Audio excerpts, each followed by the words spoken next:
solidarity forever, for the Union makes us strong.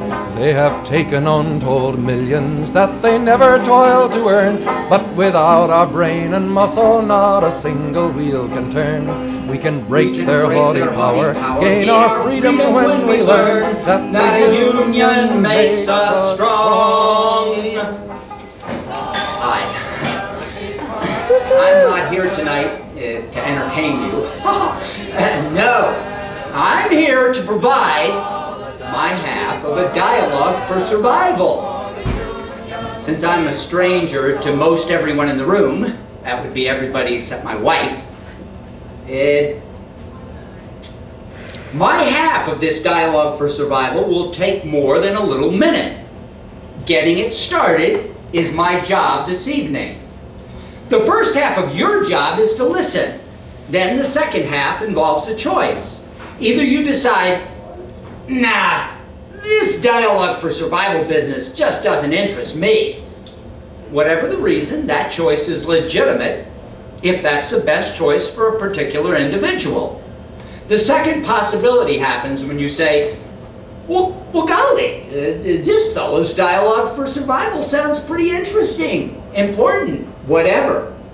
Then your job is to supply your half of the first round of this aforesaid dialogue for survival.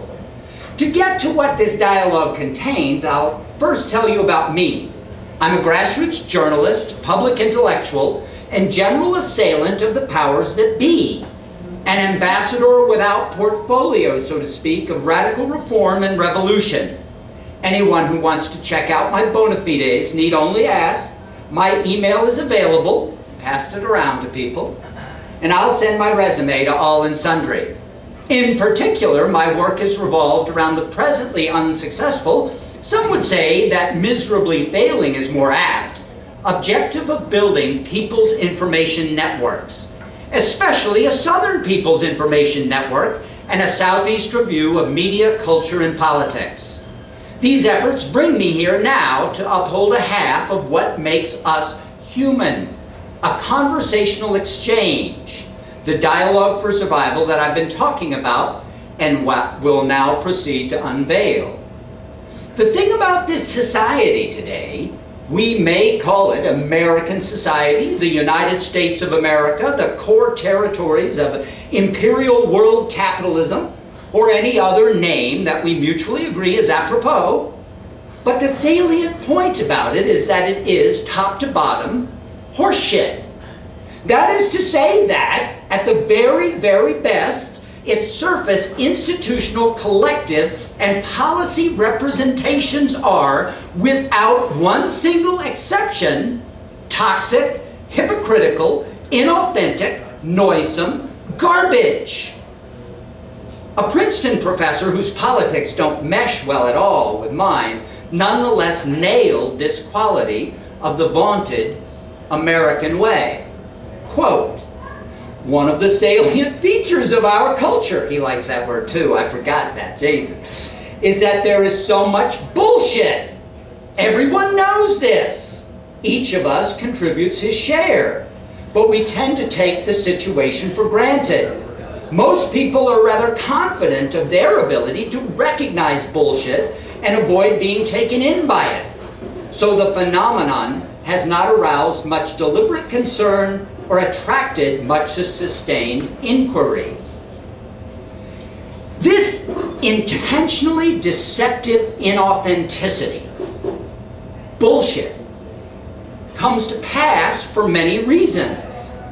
The one that I focus on tonight is the necessity, the absolute necessity of a sustained, honest, and thoroughgoing grappling with oppression by individuals, groups, and so on.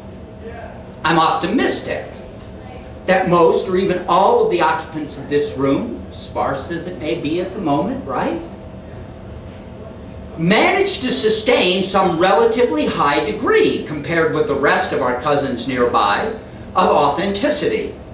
However, I have thus far discovered that I am the realest white man in America. Notice that I do not maintain that I am the realest person, man, or white in America. This stems from the fact that others, not white or male, have struggled with more oppression than I have, and hence are inherently more likely to rate higher than I do on the reality meter that we should all strive to match as closely as possible. The rationale for this matching ourselves to reality, aside from aesthetic justification, which should loom at least a little bit large, relates to my use above of the qualifier, at best. As in, at best, every collective element of this society today is toxic, hypocritical, inauthentic, noisome, garbage. The substantial majority of what comes down the pike as policy, practice, law, and so on is more in the nature of a vicious and fraudulent criminal conspiracy against the common people of this planet. The war on drugs and attendant prison industrial complex is only one of dozens of brilliant examples of what I am asserting here. Assertions, by the way, that I am willing and able to stand up and debate with all comers. Inasmuch as even a modicum of truth attaches to the contention that most of society is a criminal conspiracy against average people, then the struggles to overcome inauthenticity and to achieve a close congruence with the realities confronting us left and right become questions of life and death, or a dialogue for survival, so to speak. Generally speaking, the reasons that this dialogue for survival is not happening result from complex and many-layered phenomena, the successful transformation of which must be part of individual and collective attuning to reality through the overcoming of oppression. However, one such reason is worthy of note now. This primary basis for the continuing lack of reality orientation, bullshit, instead of bullshit, struggling to overthrow domination and exploitation and replace it with social justice and democracy, is that people have a preference for partial conversations, avoiding dangerous, deep waters full of rocks and sharks and tricky currents for the calmer, safer, more tractable, and apparently easier to grasp little individual focuses and fetishes that make up the political and social engagement of the overwhelming majority of American cousins. I have come here to call forth people who are tired of being little, sick of constantly losing, ready to be potent and take charge. That's what democracy means. The people are in charge. In that vein, I close with a moral clarion's cry for justice. A new 10 Commandments. The golden rule reigns supreme. 1. All children receive priority. 2. All who work are welcome. All who work are equal. All who work have responsibilities and rights. All who work receive benefits and provide support for others. All who work own everything that labor transforms. All who work are family, and that is objective truth. All beliefs are welcome. All other matters are negotiable. The application of these strictures to our lives would utterly upend and transform, in a word, revolutionize the way that we live now. Were they in place at this moment, Troy Davis would definitely not die tomorrow. As things stand, though, this very real cousin is likely to be a murder victim on the morrow for something that he did not do. If very soon we remain incapable of stopping the state from wantonly killing innocents like Troy, then we will inherit an ashen future indeed. In that vein, I end with the song of another innocent victim of the established order. Joe Hill might have pointed out to us, were he still alive, that if 100 people showed up to blockade a prison and demand the release of those held unjustly within, the forces of disorder in charge of the world would arrest them and put them behind bars. If 1,000 people showed up at just such a blockade, the authorities would arrest or shoot them down. They might even mow down 10,000.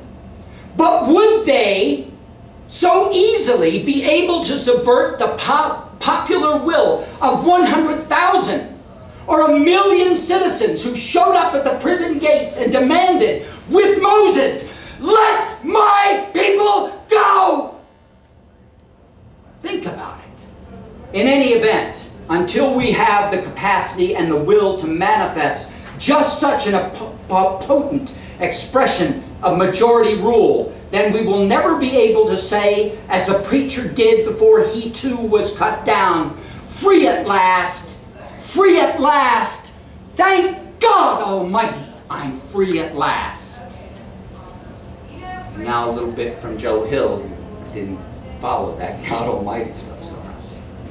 Long-haired preachers come out every night, try to tell you what's wrong and what's right. But when asked, "How about something to eat?" they will answer in voices so sweet, "You will eat by and by in that glorious land above the sky." It's a lie! Work and pray, live on hay, you'll get pie in the sky when you die. Folks, that's a lie.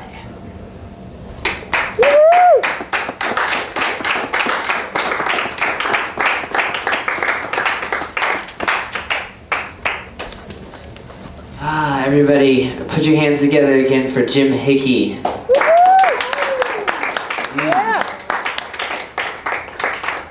Boy, did I need that. Thank you so much. I know, you would think that locking up 2 million citizens would be enough for the state. They want to kill them too. Yeah.